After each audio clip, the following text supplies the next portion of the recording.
ഒരുപാട് സ്ട്രഗിൾ ചെയ്തിട്ട് തന്നെയാണ് ഈ ഒരു 25 വർഷത്തെ യാത്ര. ആദ്യം വിചാരിക്കാറുണ്ട് വലിയ വലിയ സ്റ്റേജുകളിൽ ചെയ്യണം, ചെറിയൊരു പൈസക്കൊക്കെ പരിപാടിക്ക് പോയി ചിലപ്പോ പൈസ പോലും ഉണ്ടാവില്ല. ഇതിലെല്ലാവരും വർക്ക് ചെയ്യണവരാ, എല്ലാവർക്കും എല്ലാ കഴിവുണ്ട്. ഉത്സവപ്പറമ്പുകളിൽ മാത്രം ഒതുങ്ങി നിന്നിരുന്നൊരു ചെണ്ട അല്ലെങ്കിൽ ചിങ്കാരിമേളം എന്ന് പറയുന്നത് തുടരും മൂവിയില് ലാലേട്ടന്റെ ഒരു സീനില് ബാക്ക്ഗ്രൗണ്ട് ചെയ്യാന്ന് പറഞ്ഞാൽ ഞങ്ങളുടെയൊക്കെ ചെണ്ട തുടങ്ങുന്ന കാലത്ത് ഏറ്റവും വലിയ സംഭവം. ശരത് ആട്ടം and Pratheesh Aattam, welcome to South Side Stories. ശരിക്കും പറഞ്ഞു തുടങ്ങേണ്ടത് പേര് തന്നെയാണ് ഈ ചെണ്ടമേളം. ഈ ചെണ്ടമേളത്തിന്റെ ലോകത്തേക്ക് എവിടെ തൊട്ടാണ് ശരത് ബ്രോ എന്ന് തൊട്ടാണ് കടന്നു തുടങ്ങിയത്? ഇത് സത്യം പറഞ്ഞാൽ ഞാൻ എൻ്റെ ചെറുപ്പത്തിലെ വന്നതാണ്, ഈ ഇതിനോടുള്ള ഇഷ്ടം കൂടി വന്നതാണ്. പിന്നെ എൻ്റെ ഫാമിലി, പിന്നെ നാട്ടിലെ എല്ലാ ചേട്ടന്മാരും, കൊള്ളന്നൂർ എന്ന് പറഞ്ഞ സ്ഥലമാണ് ഞങ്ങള് താമസിക്കുന്നത്, സ്വന്തം സ്ഥലം. അപ്പൊ അവിടുത്തെ എല്ലാവരും മേളക്കാരാണ്. അപ്പൊ അങ്ങനെ അതിനോടുള്ള ഇഷ്ടം കൂടിയിട്ട് വന്നതാണ്. ചെറുപ്പം തൊട്ടേ ചെണ്ടപ്രേമുണ്ട്, ചെണ്ടക്കാരനാണ് ബേസിക്കലി. പിന്നെ അതിനകത്ത് ഇനി മാറാനില്ല. ഇല്ല അങ്ങനെ ചെണ്ടയിലേക്ക് തന്നെ ഇറങ്ങി തിരിച്ചതാണ്. അപ്പം ആട്ടത്തിന്റെ തുടക്കം എവിടെയായിരുന്നു? ഒരു ചെണ്ടക്കാരും കലാകാരന്മാരും ഉള്ള ഒരു ഗ്രാമത്തിൽ നിന്നാണ് ഞങ്ങൾ വരുന്നത്. കൊള്ളന്നൂർ എന്നാണ് ആ ഗ്രാമത്തിന്റെ പേര്. അപ്പൊ ഈ പറഞ്ഞ പോലെ തന്നെ കുറെ ചെണ്ടക്കാരും കുറെ മേളം, പഞ്ചവാദി ആയാലും ചെണ്ടമേള, എല്ലാ മേളത്തിനും ഉള്ള കലാകാരന്മാരുള്ള ഒരു സ്ഥലമാണ് ഈ കൊള്ളന്നൂരിൽ നിന്ന്. അപ്പോൾ ഞങ്ങൾ ചെറുപ്പം മുതലേ കണ്ടുവരുന്നതും ഈ മേളക്കാരെ കണ്ടിട്ട് തന്നെയാണ്. അപ്പോൾ അങ്ങനെ ഒരു ടീം അവിടെ ഉണ്ടായിരുന്നു, മേളത്തിനായാലും പഞ്ചായത്തിനായാലും. ആ കാലത്താണ് ശിങ്കാരിമേളം എന്ന് പറഞ്ഞൊരു സംഭവം സ്റ്റാർട്ട് ചെയ്യുന്നതും. മേളത്തിന്റെ ഇടയിൽ അതെ. അപ്പൊ അങ്ങനെ ഞങ്ങളത് പഠിച്ചു. പക്ഷെ ആശാന്മാരെ കീഴിലായിരുന്നു പോയിരുന്നത്. പക്ഷെ പിന്നെ അത് ഞങ്ങൾക്ക് എന്തെങ്കിലും പുതുമ വേണമെന്നൊരു തോന്നി. പിന്നെ അത് ഇങ്ങനെ സ്ഥിരം ആവാത്തൊരു പ്രശ്നങ്ങളുണ്ടായി. ഞങ്ങളെല്ലാവരും കൂടി ചേർന്നിട്ട് അങ്ങനെ ഒരു കൂട്ടായ്മ രൂപം കൊടുത്താണ് ആട്ടം കലാസമിതി. ഇപ്പോൾ ആട്ടം കലാസമിതിയിൽ ഉള്ളത് സനീഷ് എന്നും ഞാൻ പ്രതീക്ഷും. അപ്പോൾ അവർ തന്നെയാണ് അതിൻ്റെ കോർഡിനേഷനും കാര്യങ്ങളൊക്കെ. സനീഷും അതുപോലെ ഞാനും തന്നെയാണ് അതിൻ്റെ കോർഡിനേഷനും അതിൻ്റെ നേതൃത്വം വഹിച്ചുകൊണ്ടിരിക്കുന്നത് ഇപ്പോഴും. അപ്പം എന്നാണ് ശരിക്കും ആട്ടം തുടങ്ങിയത്? ഇപ്പം എത്ര വർഷമായി ഉണ്ടാവും? 25 വർഷത്തിന് മേലായിട്ടുണ്ട്. കാൽ നൂറ്റാണ്ടാണ്. അതെ, തീർച്ചയായിട്ടും. ആ 25 വർഷത്തെ യാത്ര സമയത്ത് അപ്പം ആട്ടം തുടങ്ങിയിട്ടുണ്ട് ശരിക്കും. അതെ. ഒരു ഞാൻ തന്നെ ഒരു 20 വർഷമൊക്കെ ആയിട്ടും തോന്നുന്നു അപ്പം ഈ ശിങ്കാരിമേളൊക്കെ അത്രയും വിപുലമാവുന്നതിന്റെ മുന്നേ തന്നെ നമ്മൾ ആട്ടം തുടങ്ങിയിട്ടുണ്ട്.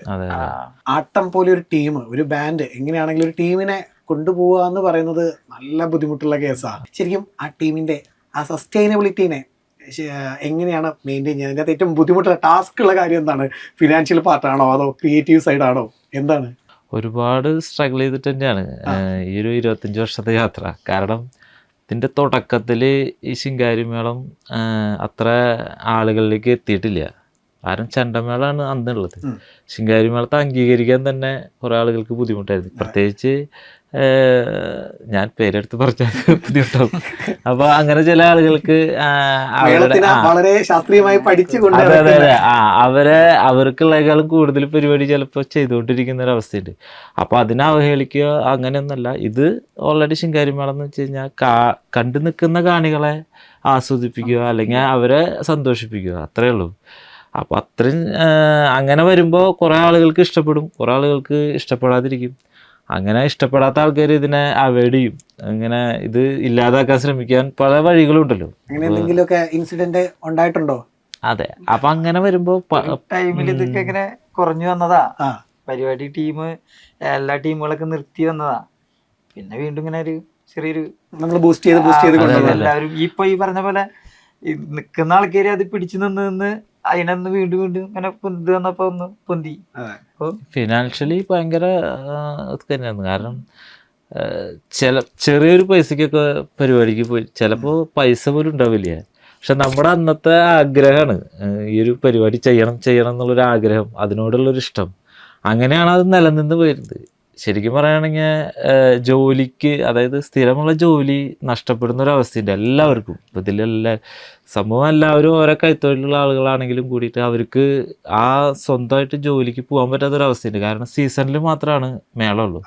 പിന്നെ ഓഫ് സീസണിൽ ഫാമിലിയൊക്കെ കഴിഞ്ഞു പോകണമെങ്കിൽ എന്തെങ്കിലും ജോലി വേണം, ഇല്ലെങ്കിൽ കുടുംബം പട്ടിണിയും. അപ്പോൾ അത്രയും സ്ട്രഗിൾ ചെയ്തിട്ട് വരുമ്പോൾ പല ആളുകളും കൊഴിഞ്ഞു പോയിട്ടുണ്ട്, അത് നിർത്തി പോയിട്ടുണ്ട് പറ്റാതെ. പക്ഷെ ഇപ്പോഴും പിടിച്ചു നിന്നിട്ടുള്ള കുറച്ച് ആൾക്കാരുണ്ട് അന്ന്. ശരിയാണ്. അന്ന് അവര് മേളമൊക്കെ നടക്കുന്ന സമയം എന്ന് പറഞ്ഞാൽ വൈകുന്നേരം സമയമാണ്, ഒരു 4 മണിയൊക്കെ ആകുമ്പോഴേക്കും തുടങ്ങും. പക്ഷെ നമ്മളപ്പോഴും ഈ കൈപ്പണിയൊക്കെ എടുക്കുന്ന ആൾക്കാര് പണി കഴിഞ്ഞു വരുന്ന സമയമായിട്ടില്ല, 6 മണിയെങ്കിലും ആവും മിനിമം. പക്ഷെ നേരത്തെ പോവാന്നൊക്കെ പറയുമ്പോൾ ഒരു 2-3 പ്രാവശ്യമൊക്കെ പോയി കഴിയും, പിന്നെ എന്നാ പിന്നെ തിരിച്ചിങ്ങോട്ട് വരണ്ട. അതാണ് അത്. അങ്ങനെ പല ആൾക്കാരും നിർത്തി പോയിട്ടുണ്ട്.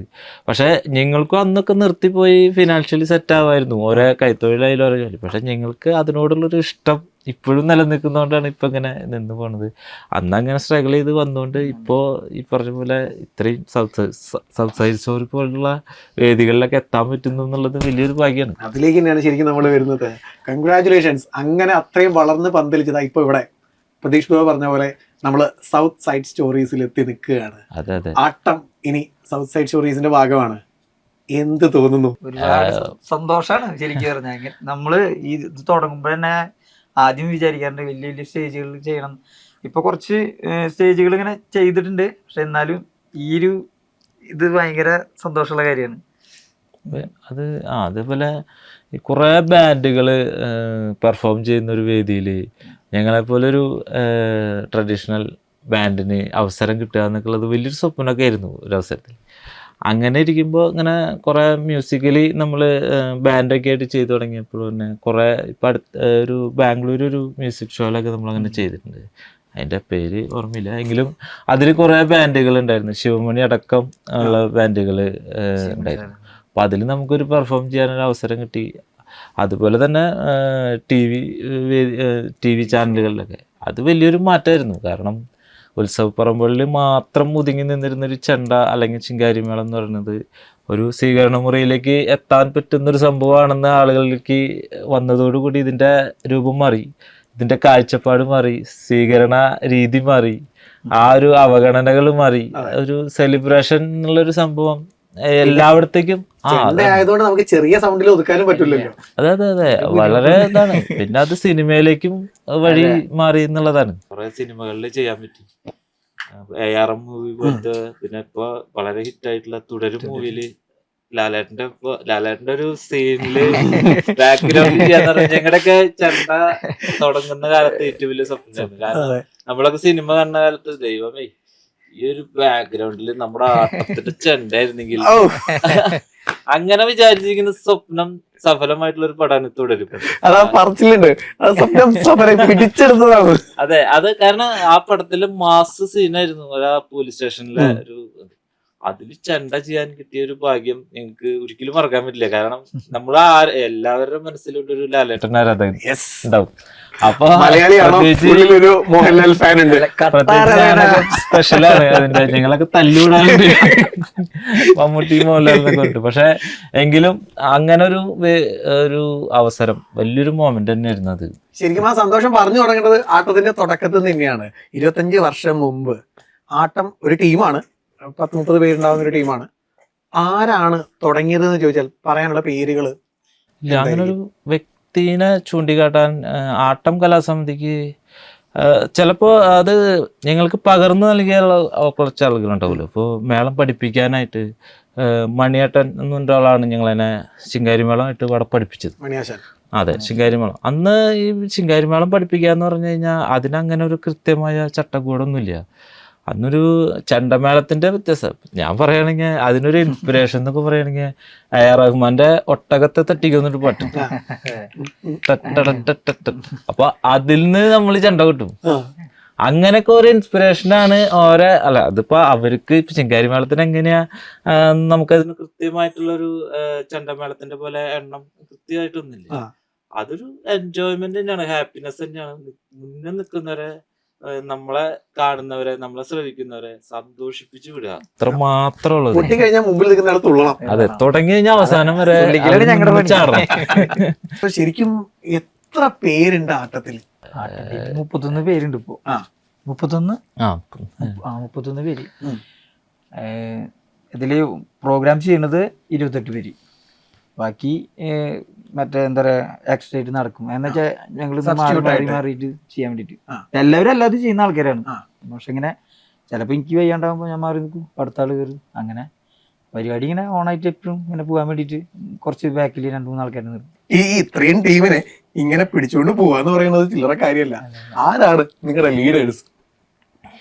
രണ്ടുപേര് തന്നെയാണ് ആ. മെയിൻ. ഒന്ന് പ്രതീക്ഷ ബ്രോ തന്നെ, പിന്നെ സനീഷ് ഈ ടീമിനെ കൊണ്ടുപോകുന്ന സംഭവം ഭയങ്കര, കാരണം 31 പേരുണ്ട്. അതെ 31 പേരും 31 കുടുംബങ്ങളിൽ നിന്ന് വരുന്ന ആൾക്കാരാണ്. 31 പേർക്ക് അതെ, അതെ. 31 അഭിപ്രായമായിരിക്കും. അത് ഈ ഒരു 25 വർഷം ഇവരെ കൊണ്ടുപോകാന്ന് പറഞ്ഞാൽ വലിയ ഒരു സംഭവം തന്നെ. ഒരു ടാസ്ക് ആണ്. കാരണം നമുക്ക് അറിയാം, കാരണം ഫീൽഡിൽ ഒരുപാട് ടീമുകളൊക്കെ ഉള്ളതാണ്. അപ്പൊ അവരുടെ അവസ്ഥ നമ്മൾ നേരിട്ട് കാണാനാണ്. ചിലപ്പോൾ ഇന്ന് കണ്ട ആൾക്കാരാവില്ല അടുത്ത വർഷം അവരിലുണ്ടാവുക. പക്ഷെ നമ്മുടെ ആട്ടത്തിന്റെ ഒരു പ്രത്യേകത എന്ന് വെച്ച് കഴിഞ്ഞാൽ ഈ വർഷങ്ങളായിട്ട് കണ്ടു വരുന്ന മുഖങ്ങള് ഇപ്പോഴും മാറാതെ കൊണ്ട് നടക്കാന്ന് വെച്ചാൽ അത് വലിയൊരു ടാസ്ക് തന്നെയാണ്. കാരണം ഈ സനീഷ് എന്ന വ്യക്തി, പ്രതീഷ്, ഞാനും ഇതിന്റെ കോർഡിനേറ്റർ ആയിട്ട് വർക്ക് ചെയ്യുമ്പോൾ എന്തെങ്കിലും ഒരു വിഷയം വരുമ്പോൾ എന്തെങ്കിലും വരൂലോ, ഓരോ ഉറപ്പായിട്ടുണ്ടാവും. ഒരു ടീമാണ്, സ്വാഭാവികമായിട്ടും പലരും പല ആൾക്കാരാണ്, പല അഭിപ്രായങ്ങളുള്ള ആൾക്കാരാണ്. അങ്ങനെ കുറെ പ്രശ്നങ്ങൾ വരുമ്പോൾ സനീഷ് പറഞ്ഞ് അവസാനിപ്പിക്കുന്ന കാര്യമാണെങ്കിൽ സനീഷ് പറഞ്ഞ് അത് തീർക്കും.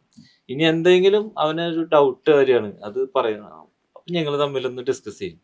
സനീഷ് അത് ഇങ്ങനെ ചെയ്താൽ നന്നാവൂടാ പറഞ്ഞു കഴിഞ്ഞാൽ അവിടെയാണ് അതിന്റെ ഒരു വിജയം എന്നാണ് ഞാൻ മനസ്സിലാക്കിയത്. കാരണം ഒരാൾ ഒറ്റയ്ക്ക് ഇങ്ങനെ ഓരോ കാര്യങ്ങൾ പറയുമ്പോൾ അവൻ്റെതായ തെറ്റ് പറ്റുമ്പോൾ തിരുത്താൻ ഒരാൾ ബാക്കിൽ ഉണ്ടാകുമ്പോൾ അതൊരു വലിയ സന്തോഷമാണ്. അത് കൃത്യതയോടെ പോകുന്നതാണ് ഇതുവരെ വന്നിട്ടുള്ള യാത്രകൾ നമുക്ക് മനസ്സിലായിട്ടുള്ളത്. അതുപോലെ തന്നെ ഈ 31 പേർക്കും തുല്യ ഉത്തരവാദിത്തങ്ങളുണ്ട്. സനീഷും ഞാനിതിന്റെ കോർഡിനേഷൻ ആണെങ്കിലും കൂടിയിട്ട് ഈ 31 പേരെയും ഒരു 20 ടീം അല്ലെങ്കിൽ ഈ 2 പേരായിട്ട് ഓരോ ടീമുകളായിട്ട് തിരിച്ചിട്ടുണ്ട്.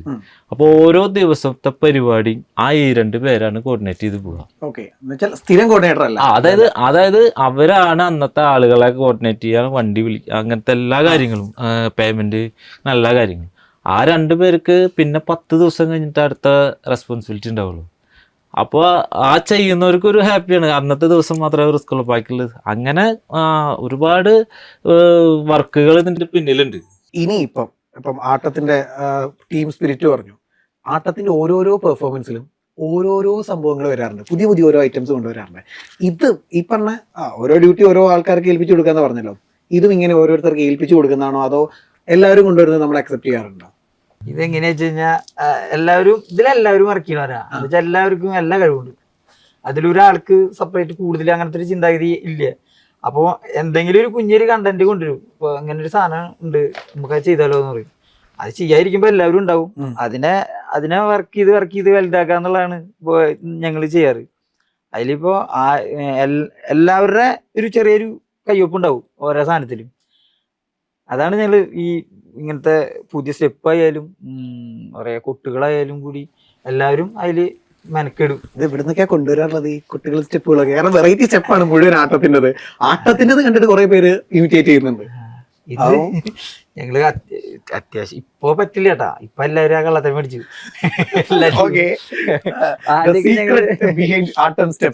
ആദ്യമൊക്കെ നല്ല മറ്റേ വീഡിയോസുകൾ നോക്കിട്ട് ചെയ്തായിരുന്നു. ഹൃദയായാലും സ്റ്റെപ്പുകളായാലും കുറച്ച് ആഫ്രിക്ക എന്നൊക്കെ കൊണ്ടുവന്ന് അതിന്റെ കുറച്ച് ഒരു വേർഷനൊക്കെ ഞങ്ങൾ ഇവിടെ ഇറക്കിയിട്ടുണ്ട്. താഴെ സ്റ്റേജ് എന്ന് പറഞ്ഞിട്ട് ചെറിയൊരു സാധനമൊക്കെ ഇറക്കി സ്റ്റാൻഡിൽ കൊടുത്താൽ തന്നെ ഞങ്ങൾ അങ്ങനെ സ്റ്റാൻഡിൽ വെച്ചിട്ട് ചെയ്യുന്നത്.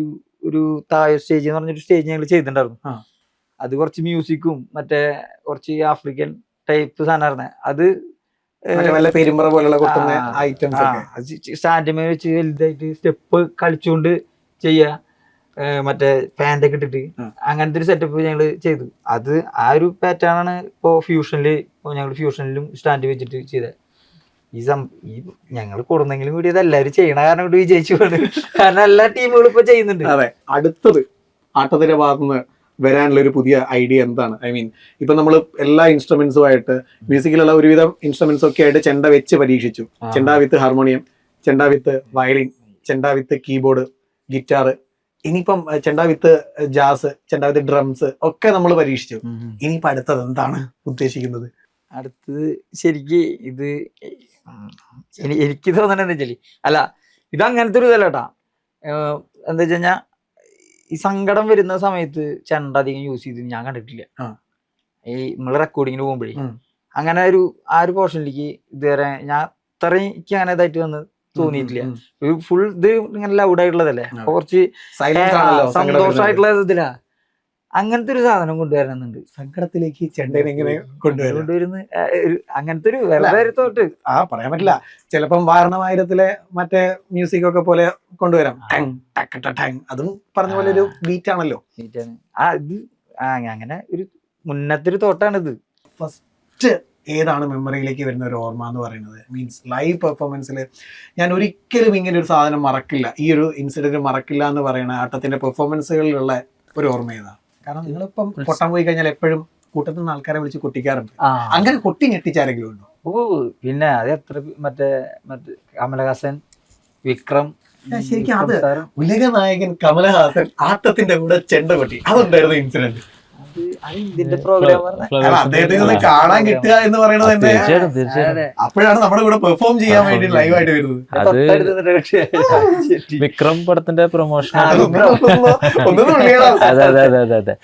ശരിക്കും പറഞ്ഞ ആ പരിപാടി ചെയ്തുകൊണ്ടിരിക്കുമ്പോ എന്താണ് നമ്മൾ ചെയ്യുന്നത്, ഇത് അടുത്ത ആരാണ് നിക്കുന്നത്, എങ്ങനെ ഒരു സ്വപ്നത്തിൽ നിന്ന പോലെയാണ് ഞങ്ങള് ആ പരിപാടി ചെയ്തിറങ്ങിയത്. പിന്നീടാണ് ആരപ്പോ നമ്മള് ചെയ്ത പരിപാടി ഇറങ്ങി കഴിഞ്ഞിട്ടും തീർച്ചയായിട്ടും എല്ലാവരും അങ്ങനെ തന്നെയാണ്. പരസ്പരം കെട്ടിപ്പിടിക്കായിരുന്നു ആരപ്പടം ചെയ്തെന്നൊക്കെ. കാരണം അത് വലിയൊരു വേദിയായിരുന്നു കേട്ടോ. കാരണം വിക്രം പടത്തിന്റെ ഒരു പ്രൊമോഷനായിട്ട് ബന്ധപ്പെട്ട ഒരു ചാനലിന്റെ ഷോയ്ക്കായിരുന്നു അത്. പിന്നെ ഇതേപോലെ ടാസ്കുകൾ വന്ന ചലഞ്ചസ് ഉണ്ടായിരുന്ന സിറ്റുവേഷൻസ് എന്തൊക്കെയായിരുന്നു? അത് 150 ആളുടെ ഒരു പ്രോഗ്രാം ചെയ്തിട്ടുണ്ട്. 150 ആളുടെ അത് കുറച്ച് ഹെവി ആയിരുന്നു. കാരണം എന്താ വെച്ച് കഴിഞ്ഞാൽ 150 ആളുടെ പ്രോഗ്രാം മാത്രമല്ല, സാധാരണ അങ്ങനെ ചെയ്യാറുണ്ട്, ഒരു 150 ആളൊക്കെ വെച്ച് ചെയ്യാറുണ്ട്. പക്ഷെ നമ്മൾ അതിന്നും കൂടി കുറച്ച് വ്യത്യാസം വരുത്തി. അതൊക്കെ നോർമല് പഴയ കൊട്ടുകൾ വെച്ചിട്ട് കൊട്ടാറുള്ളൂ. കാരണം ഇത്രയും പേരെ വെച്ചിട്ട് ടോണുകൾ മാറ്റിയിട്ടുള്ള ഒരു പരിപാടി ഒന്നും അങ്ങനെ ചെയ്തിട്ടില്ല ആരും. അപ്പൊ നമുക്ക് 150 ആളുടെ പരിപാടി എടുത്തപ്പോ നമ്മള് അതേപോലെ ചെയ്തിട്ട് കാര്യമില്ലല്ലോ. അപ്പൊ നമ്മൾ അതിന് കറക്റ്റ് ഒരു പ്ലാൻ വേണമെന്ന് പറഞ്ഞിട്ട് നമ്മള് അതിന്റെ ഒരു ഇതുണ്ടാക്കി. അത് എങ്ങനെയാ വെച്ചാൽ ഞങ്ങള് ആദ്യമായിട്ട് ഇങ്ങനത്തെ ഒരു ഇതായതിനോട് നല്ല ഇതുണ്ടായിരുന്നു, ഏറ്റെടുത്തു ചെയ്യാന്ന് പറഞ്ഞു. പിന്നെ നമ്മുടെ ആഗ്രഹമാണല്ലോ. പിന്നെ ഞങ്ങള് ചാർട്ടൊക്കെ മേടിച്ച് മറ്റേ കള്ളക്കടത്ത് പോലെയാ വരച്ച് ഈ 150 ആളുടെ പേരും ഓരോ ഡോട്ട് എഴുതിയിട്ട് അവ ഇവിടെയാണ് നിൽക്കണ്ടേന്ന്. അത് 3 ടീമിനെ വിളിച്ചിട്ടാണ് ഞങ്ങൾ ചെയ്യുന്നത്. ഇവരെല്ലാവരുടെ പേര് എഴുതി കറക്റ്റ് ചെയ്തിട്ട് ഞങ്ങൾ അവിടെ ഫുൾ ഒരു കേസിൽ ടെൻഷൻ വന്നിട്ടില്ല. അങ്ങനെ അത്രയും പ്ലാനിങ് ആയിരുന്നു. ശരിക്കും പറഞ്ഞു കഴിഞ്ഞാൽ ഡ്രീം കം ട്രൂ മൊമെന്റ്സ് കുറെ ഉണ്ടായിട്ടുണ്ട് ഒരുപാട് പേരുടെ കൂടെ. പക്ഷെ ഇനി അതേപോലെ ഇങ്ങനെ മൈൻഡിൽ സെറ്റ് ചെയ്ത് വെച്ചേക്കും, ഓക്കെ ഇതൊരു ഡ്രീമാണ്, ഒരു ഡ്രീം കൊളാബറേഷൻ, ഈ ആളുടെ കൂടെ എനിക്ക് സ്റ്റേജ്, ഞങ്ങൾക്ക് ആട്ടത്തിന് സ്റ്റേജ് ഷെയർ ചെയ്യണം എന്നുള്ളതുണ്ടെങ്കിൽ വേറെ ഒന്നുമില്ല, വേറെ ഓപ്ഷൻ ഇല്ല. എല്ലാവരുടെ കാരണം ഞങ്ങൾക്ക് കുട്ടികൾക്കായാലും ഞങ്ങളിപ്പോ മ്യൂസിക് ബാൻഡിലായാലും ഒരുപാട് ഇൻസ്പിറേഷൻ, അത് കുറെ പാട്ടുകൾ നമ്മൾ ചെയ്യുന്നുണ്ട്. ഞാൻ പറയുകയാണെങ്കിൽ ഇപ്പൊ ഊർവശി എന്നൊരു സോങ് കാതലല്ലേ, അതിന്റെ കുട്ടടക്കം ഞങ്ങൾ കുട്ടിയിരുന്ന അന്ന് ആരും ചിന്തിക്കാത്തൊരു സംഭവമായിരുന്നു. അതിലാ ഊർവശിയുടെ ഫസ്റ്റ് ടോണ് ഞങ്ങള് കുട്ടിയിരുന്നത്. അപ്പൊ അത്രയും ഇൻസ്പിറേഷൻ ആണ് എല്ലാത്തിലും. അറിയാലോ ഏത് പാട്ട് AR റഹ്മാന്റെ കൂടെ ആട്ടത്തിന് ഒരു ചെറിയൊരു ട്രിബ്യൂട്ട് കൊടുക്കണം വിചാരിച്ചിട്ട് കാലങ്ങളോളം ഇങ്ങനെ ഇരിക്കുന്നു. ഇപ്പൊ ചെയ്തതൊക്കെ ശരിക്കും ഒരു ട്രിബ്യൂട്ട് അല്ലേ? AR റഹ്മാൻ എത്ര പാട്ടാ ചെയ്തു കഴിഞ്ഞു. അല്ല, ഞങ്ങള് വേറെ സാധനം മനസ്സിലുണ്ടായിരുന്നു ഉണ്ട്, പക്ഷെ അത് ചെയ്യാൻ പറ്റിയില്ല. ചെയ്യും. ചെണ്ടയാണ് നമുക്ക് എല്ലാം. അതെ, ചെണ്ട കൊണ്ടാണ് ജീവിതം കെട്ടിപ്പടുത്തത്. തീർച്ചയായിട്ടും ചെണ്ടയാണ് ജീവശ്വാസം പോകുന്നത്. പക്ഷെ എന്നാലും ചോദിക്കട്ടെ, ഈ ചെണ്ട അല്ലാതെ നിങ്ങൾക്ക് ഓരോരുത്തർക്കും വേറെ ഓരോരോ എക്സ്ട്രാ കരിക്കുലർ ആക്ടിവിറ്റീസും ഒക്കെ ഉണ്ടാവുമല്ലോ. അങ്ങനെ കയ്യിലുള്ള വേറെ വേറെ ഐറ്റംസ് എന്തൊക്കെയാണ്? പുറമെ നിന്ന് കാണുന്ന ആളുകൾക്ക് ആട്ടം എന്ന് പറഞ്ഞ ചെണ്ട തന്നെയാണ്. പക്ഷെ നമ്മള് എന്തെങ്കിലും ഒരു പുതുമ കൊണ്ടുവരാന്ന് പറയുമ്പോ എന്തെങ്കിലും പുതിയ ഇൻസ്ട്രുമെന്റ്സ് ആയിട്ട് ചെയ്യണം. അത് ഞങ്ങൾ തന്നെ ചെയ്യുമ്പോ അതിന്റെ ഒരു പ്രത്യേകത ഉണ്ടാവും. ഞങ്ങള് കുറെ റിസർച്ചിലാണ് സത്യം പറഞ്ഞ. സീസൺ വന്നാ അതാണ് അംഗം. അടുത്ത് എന്ത് ചെയ്യണം, മറ്റേത് സീസൺ കഴിഞ്ഞാൽ തുടങ്ങണേക്ക് മുന്നേ അടുത്ത് എന്ത് ചെയ്യണം എന്നുള്ള ഒരു ചിന്തയിൽ തന്നെയാവും എല്ലാവരും. ഇത് ഞങ്ങളുണ്ടാവും മാത്രല്ല, അവിടെ ഇരിക്കണ എല്ലാവരും എന്തെങ്കിലും ഒരു പ്ലാൻ, എന്തെങ്കിലും ഒരു കഷ്ണം കിട്ടി പിന്നെ അതിന്റെ മുകളിൽ എല്ലാവരും പിടിച്ചു കൊണ്ടുവരും. എല്ലാ സ്റ്റേജിനും ഇതേപോലെ പുതിയ എന്തെങ്കിലും കൊണ്ടുപോകാൻ നോക്കാറുണ്ടോ? എല്ലായിടത്തും സ്റ്റേജ് മാത്രമല്ല, ഏതെങ്കിലും ലൈവ് പെർഫോമൻസ് വേറെ കൊട്ടിന് പോവാണെങ്കിലും ഡെയിലി പ്രോഗ്രാമിന് പോകുമ്പോ അവിടെ സ്റ്റേജ് ഉണ്ടാകുമ്പോ അവിടെ ഒന്നും ചെയ്യാൻ പറ്റും. കാരണം ഇന്ന് പ്രോഗ്രാം നാളെ പ്രോഗ്രാം, മറ്റൊന്ന് പ്രോഗ്രാം, അങ്ങനെ അടുപ്പിച്ച പ്രോഗ്രാം. അപ്പൊ ഈ പോടുന്നത് ഞങ്ങളുടെ ഉറക്കൊക്കെ ഇതേപോലെയാ. ഉറക്കം ഞങ്ങളുടെ ഏറ്റവും വലിയ കുഴപ്പം എന്താ വെച്ചാൽ, ഞങ്ങളുടെ ഏറ്റവും വലിയ ബുദ്ധിമുട്ട് എന്ന് വെച്ചാൽ നേരത്തിന് ഭക്ഷണം കഴിക്കില്ല, നേരത്തിന് ഉറക്കം ഉണ്ടാവില്ല. ഇതാണ് ഒരു സീസണില് ഞങ്ങളുടെ ഒരു ബുദ്ധിമുട്ട്. അപ്പൊ ഇതിന്റെ ഇടയിൽ നമുക്ക് പ്രാക്ടീസ് ഓരോ നല്ല അത്യാവശ്യം ഒരു 4-5 ടീമൊക്കെ ഉണ്ട് അവിടെ, ഒരു സ്റ്റേജ് ഉണ്ട് എന്ന് പറയുമ്പോൾ അതിന് വേണ്ടിയിട്ട് ഉറക്കായാലും ഭക്ഷണം കഴിച്ചില്ലെങ്കിലും ഞങ്ങളത് വർക്ക് ചെയ്യും. അതല്ലാത്തൊരു കോമൺ സ്റ്റേജ്, നമ്മൾ മാത്രമുള്ള ഒരു സ്റ്റേജ് എന്ന് പറയുമ്പോൾ നമ്മൾ ചെയ്യുന്ന സാധനങ്ങൾ തന്നെ ചെയ്യും. എല്ലാത്തിനും വേണ്ടി വർക്ക് ചെയ്യാറില്ല, അത്യാവശ്യമുള്ള സാധനങ്ങളാണ് അവിടെ ഒന്ന് ശ്രദ്ധിക്കപ്പെടേണ്ട സ്ഥലമാണെന്ന് തോന്നുമ്പോൾ ഒന്ന് വർക്ക് ചെയ്യും. ശരി പറഞ്ഞാൽ ചെണ്ട എന്ന് പറയുന്നത് നമ്മൾ പരമ്പരാഗതമായിട്ട് പഠിച്ച് അവതരിപ്പിക്കുന്ന ഒരു വാദ്യ ഉപകരണമാണ്. നിങ്ങളെല്ലാവരും ചെണ്ട ചെറുപ്പം തൊട്ടേ പഠിച്ചിട്ടുള്ള ആൾക്കാരും കൂടിയാണ്. അതൊക്കെ ഇപ്പം ഭാവിയിലേക്ക്, ഫ്യൂച്ചറിലേക്ക് നോക്കുകയാണെങ്കിൽ ഇങ്ങനെ പരമ്പരാഗതമായിട്ട് കൈമാറി വരുന്ന പഠിച്ചു വരുന്ന കലകളുടെയൊക്കെ ഫ്യൂച്ചർ എന്തായിരിക്കും എന്നാണ് നിങ്ങൾക്ക് തോന്നുന്നത്? ചെണ്ടമേളം എന്നുള്ളൊരു കലയ്ക്ക് ഒരുപാട് വേദികൾ, ഉത്സവങ്ങളായാലും ഇപ്പോൾ തൃശ്ശൂർ പൂരം പോലുള്ള ഒരുപാട് ഉത്സവങ്ങൾ ഉണ്ട്. അതിലൊക്കെ കൃത്യമായിട്ടുള്ള വേദികളും അവർക്കുള്ള പരിഗണനകളൊക്കെ കിട്ടുന്നുണ്ടെങ്കിലും ഈ ഒരു ശിങ്കാരിമേളം എന്നൊരു വാദ്യ കലാരൂപത്തിന് ഒരുപാട് വേദികളൊന്നും ലഭിക്കാറില്ല. ഇപ്പോൾ ഈ ഉത്സവങ്ങളിൽ കിട്ടുന്നുണ്ടെങ്കിൽ തന്നെ അതൊരു ആഘോഷ ഇതിൽ അവിടെ കഴിഞ്ഞു. വേറെ ഇതിന് മുകളിലേക്ക് വരികയെന്ന് വെച്ച് കഴിഞ്ഞാൽ ഇതുപോലെ സൗത്ത് സൈഡ് സ്റ്റോറി പോലുള്ള വേദികൾ കിട്ടുക, അതുപോലെ ഇന്റർനാഷണൽ വേദികൾ കിട്ടുക, ഒരുപാട് ബാൻഡുകൾ അല്ലെങ്കിൽ മ്യൂസിക് ബാൻഡുകൾ, മ്യൂസിക് ഫെസ്റ്റിവലുകൾ, അവിടെയൊക്കെ നമ്മളെപ്പോലെ ഒരുപാട് ടീമുകളുണ്ട്. അപ്പോൾ ആട്ടത്തിന് കിട്ടുന്ന പോലത്തുള്ള ഒരു പരിഗണന മറ്റുള്ള ടീമുകൾക്കും ഇതുപോലെയുള്ള വേദികളിൽ കിട്ടുക എന്ന് വെച്ച് കഴിഞ്ഞാലാണ് ഈ ഒരു കലാരൂപം വളർന്നു വരുള്ളൂ. ഇല്ലെങ്കിൽ ഇത് ഉത്സവത്തോടു കൂടി ഇത് കഴിയും. അപ്പോൾ ഇന്റർനാഷണൽ വേദികളിലൊക്കെ ഒരു പരിചയപ്പെടുത്താൻ കഴിയുക എന്നുള്ളത് ഞങ്ങളെ സംബന്ധിച്ച് വലിയൊരു സന്തോഷം, അഭിമാനമാണ്. അതുപോലെ തന്നെ മറ്റുള്ള ടീമുകൾക്കും അങ്ങനെ കിട്ടിക്കഴിഞ്ഞാലാണ് ഇതിന് ഒരു വളർച്ച ഉണ്ടാവുള്ളൂ എന്നുള്ളത് നിങ്ങളൊക്കെ ആത്മാർത്ഥമായിട്ട് ആഗ്രഹിക്കുന്ന ഒരു കാര്യമാണത്. സൗത്ത് സൈഡ് സ്റ്റോറിയിലേക്ക് നമ്മൾ പോവുകയാണ്. ആട്ടം ലൈവായിട്ട് കയറുമ്പോൾ അവിടെ ഓഡിയൻസിനെ കാത്തിരിക്കുന്നത്, അവരെ ഇങ്ങനെ തുള്ളിക്കാൻ വേണ്ടിയിട്ട് കൊണ്ടുപോകുന്നത് ഏത് റിതമാണ്, ഏത് കൊടുത്താലാണ്, ആട്ടത്തിന്റെ ഏത് പെർഫോമൻസ് കൊടുത്താലാണ് ഓക്കെ ഓഡിയൻസിനെ ഏറ്റവും ഹൈ ലെവലിൽ എത്തിക്കാൻ പറ്റുന്ന നിങ്ങളുടെ ഒരു എക്സ്പെക്ടേഷൻ? അങ്ങനെ സംഭവം ഞങ്ങളുടെ പ്ലാൻ എന്താ വെച്ച് കഴിഞ്ഞാൽ, അവിടെ വരുന്ന എല്ലാവരും മറ്റേ ഒരു ബാൻഡ് മൂടാണ്. അപ്പോ ഞങ്ങൾ ഉദ്ദേശിക്കുന്നത് നമ്മളാണ് ഫസ്റ്റ് പരിപാടി എന്ന് പറഞ്ഞത്. ബാക്കിയുള്ള ടീം പെർഫോം ചെയ്യുന്നൊക്കെ മുന്നേ നമ്മുടെ. അപ്പൊ എല്ലാം കാണാൻ വന്നിട്ടുള്ള എല്ലാവരെയും ഓൺ ആക്കിട്ട് തന്നെയാണ് ഞങ്ങള് ബാക്കിയുള്ള ബെഞ്ച് മാർക്ക് ഉണ്ടാക്കി വെക്കാം. അതെ, ചാടിക്കും, എല്ലാവരും ചാടിക്കും എന്നുള്ള ഒരു ഇത് തന്നെയാണ് ഞങ്ങളുടെ പ്ലാൻ. അത് തന്നെയാണ്, അല്ലാതെ അവിടെ കുറെ വിഷ്വൽ കൊടുത്തിട്ട് ആ ഒരു മൂടല്ല, എല്ലാവരും ആസ്വദിപ്പിച്ചു. അല്ല ഇത് എന്നല്ല, ഏത് കൊടുത്താലും അല്ലേ? ശരിക്കും പറഞ്ഞു കഴിഞ്ഞാൽ ലൈവായിട്ട് ഇങ്ങനെ ഒരു ഷോ ചെയ്യുമ്പോൾ, ഒരു പ്രോഗ്രാം ചെയ്യുമ്പോൾ ഏറ്റവും കൂടുതൽ എൻജോയ് ചെയ്യുന്ന കാര്യം എന്താ? നമുക്ക് എൻജോയ് ചെയ്യാന്ന് വെച്ച് കഴിഞ്ഞാൽ നമുക്ക് കൂടുതൽ സന്തോഷം തോന്നാ നമ്മൾ കൊടുക്കുന്നത് ആൾക്കാരെ അക്സെപ്റ്റ് ചെയ്യണമെന്ന് തോന്നില്ലേ. എനിക്ക് കൂടുതൽ ഞാൻ ലീഡ് ചെയ്യുന്ന ആളായതുകൊണ്ട് ഒരു സാധനം ചെയ്തു, അത് നമ്മുടെ പ്ലാനിലാണല്ലോ ഇത് വരുന്നത്. അപ്പൊ ഞാൻ ഒരെണ്ണം ചെയ്തു, അപ്പൊ അത് ആൾക്കാര് നന്നായിട്ട് ചാടുന്നു, അത് കഴിഞ്ഞിട്ട് അടുത്ത് കൊടുക്കും. അപ്പൊ നമുക്ക് അത് കാണുമ്പോൾ ഭയങ്കര ഒരു സന്തോഷം കൂടെയാണ്. കാരണം നമ്മൾ ചെയ്യുന്നത് അക്സെപ്റ്റ് ചെയ്യുന്നുണ്ട്. അല്ലെങ്കിൽ എല്ലായിടത്തും ഇത് കിട്ടിയെന്ന് വരില്ല. ചിലയിടത്തൊക്കെ തളരുമ്പോ നമ്മളത് ഉണ്ടാക്കാൻ ശ്രമിക്കണം. ചില സ്ഥലങ്ങളിൽ ഓൾറെഡി ഉണ്ടാവും, ചില സ്ഥലങ്ങളിൽ പറഞ്ഞ പോലെ നമ്മൾ ഉണ്ടാക്കിയെടുക്കണം. നമ്മളെ കാണുന്ന ഓഡിയൻസിന്റെ അവരെ എൻജോയ് ചെയ്യുന്നുണ്ട് എന്ന് നമുക്ക് മനസ്സിലാവുന്നു. ഏറ്റവും വലിയൊരു സന്തോഷം അങ്ങനെ തന്നെയാണ്. അങ്ങനത്തെ ഒരു ഓഡിയൻസിന് മുന്നിൽ പരിപാടി അവതരിപ്പിക്കുക തന്നെയാണ് ഞങ്ങളുടെ ആട്ടംകലാ സമിതിയുടെ എന്നല്ല, ഒരുവിധം കലാകാരന്മാരൊക്കെ അങ്ങനെ തന്നെയാണ്. നമ്മൾ ചെയ്യുന്ന പരിപാടി അവർക്ക് അത് ഇഷ്ടപ്പെടുന്നുണ്ട്, അവര് ഹാപ്പി ആണെന്ന് തോന്നുമ്പോഴാണല്ലോ. ചില കസേരയിൽ ഇരുന്നിട്ട് നാടകം കാണുന്ന പോലെ പരിപാടി കാണുന്ന ആൾക്കാരുണ്ട്. അവരുടെ മുന്നിൽ പരിപാടി അവതരിപ്പിക്കാന്ന് വെച്ചാൽ ഏറ്റവും വലിയ റിസ്ക് ആണ്, വലിയ ടാസ്ക് ആണ്. എന്ത് ചെയ്താലും അനങ്ങില്ല, അവര് കാഴ്ചക്കാരായിട്ട് ഇരിക്കുള്ളൂ. ഇതൊക്കെ സത്യം പറഞ്ഞാൽ ഇതൊന്നും നമുക്ക് പ്രിപ്പയർ ചെയ്യാൻ പറ്റുന്ന കാര്യങ്ങളല്ല. പക്ഷെ പ്രിപ്പയർ ചെയ്യാൻ പറ്റുന്ന കാര്യങ്ങളുണ്ട്. ഇപ്പൊ ഒരു ഫെസ്റ്റിവലിന് പോവുകയാണെന്നുണ്ടെങ്കിൽ അതിന് വേണ്ടിയിട്ട് എങ്ങനെയൊക്കെയാണ് പ്രിപ്പറേഷൻസ് ഉണ്ടാവാറുള്ളത്? ഇപ്പം നമ്മള് സൗത്ത് സൈഡ് സ്റ്റോറീസിന് പോവാണ്, അപ്പൊ അതൊരു ഗംഭീര ഫെസ്റ്റിവലാണ്. ഈ ഫെസ്റ്റിവലിലേക്ക് എന്തൊക്കെയായിരുന്നു ശരിക്കും പറഞ്ഞാല് പ്രിപ്പറേഷൻസ്? ഇത് നമ്മുടെ ഭാഗം എന്താ വെച്ച് കഴിഞ്ഞാൽ സ്റ്റെപ്പുകൾ നോക്കും. പിന്നെ ഫസ്റ്റത്തെ നമ്മുടെ ഒരു ഇൻട്രോ അത് നമ്മളെ ആദ്യം അവിടെ പരിചയപ്പെടുന്ന കാണിക്കുമ്പോ തന്നെ ഒരു ഇത് കിട്ടണല്ലോ.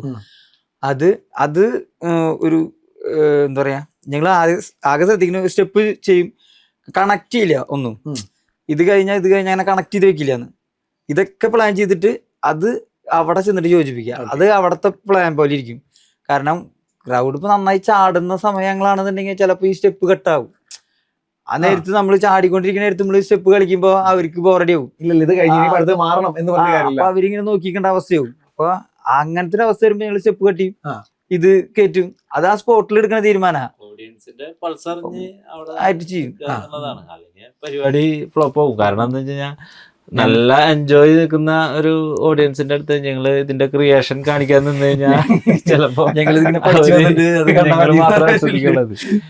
ഓഡിയൻസിന് എന്താ വേണ്ട അത് കൊടുക്കുക. ഈ സൗത്ത് സൈഡ് സ്റ്റോറീസ് അത് ഒരു കൾച്ചറിന്റെ ഒരു ഒരുമിച്ച് ചേരുന്ന ഒരു സ്ഥലം കൂടിയാണ്. ഇവിടെ നമ്മുടെ ഫുഡ് സ്റ്റോൾസ് ഉണ്ട്, ആർട്ട് ഇവിടെ എത്തുന്നുണ്ട്, ഫാഷൻ, ഇങ്ങനെ എല്ലാം ഒരുമിച്ച് ചേരുന്ന ഒരു സ്ഥലമാണ്. അപ്പം അതില് മ്യൂസിക് ഒഴിച്ച് ഇപ്പറയുന്ന കാര്യങ്ങളിലൊക്കെ സൗത്തിന്റെ എന്ത് കാര്യമാണ് ഏറ്റവും കൂടുതൽ ഇഷ്ടമുള്ളത്? നമ്മുടെ ദക്ഷിണേന്ത്യയിൽ നിന്നുള്ള ആർട്ടാണോ, അതോ ഇവിടുത്തെ ഫുഡ് സ്റ്റാളാണോ ഇവിടെ ഒരുക്കിയേക്കുന്നത്, അതോ ഇവിടുത്തെ ഫാഷനാണോ? എന്താണ് ഏറ്റവും ഇൻട്രസ്റ്റിംഗ് ആയിട്ട് തോന്നിയിട്ടുള്ളത്? ഞങ്ങളുടെ അങ്ങനെയൊക്കെ കേൾക്കുമ്പോഴും അതിന്റെ വീഡിയോസ് ഒക്കെ കാണുമ്പോഴും നമ്മൾ അക്സെപ്റ്റ് ചെയ്യുന്നത് അവിടുത്തെ മ്യൂസിക് ഒരു ആംബിയൻസ് തന്നെയാണ്. പക്ഷേ മ്യൂസിക് അല്ലാതെ അപ്പൊ അതിന്റെ ഒരു ആംബിയൻസിൽ നമ്മൾ പരിപാടി ചെയ്യാൻ വലിയൊരു പ്രതീക്ഷയിലാണ് ഞങ്ങൾ. കാരണം അത്രയും അങ്ങനെ ഒരു ലൈവായി നിൽക്കുന്ന ഓഡിയൻസ്, അങ്ങനെ ഉണ്ടാക്കിയെടുക്കുന്ന ഒരു ആംബിയൻസ്, അതിന് വലിയൊരു പ്രതീക്ഷയിലാണ് ഞങ്ങൾ പെർഫോം ചെയ്യാൻ വരുന്നത്.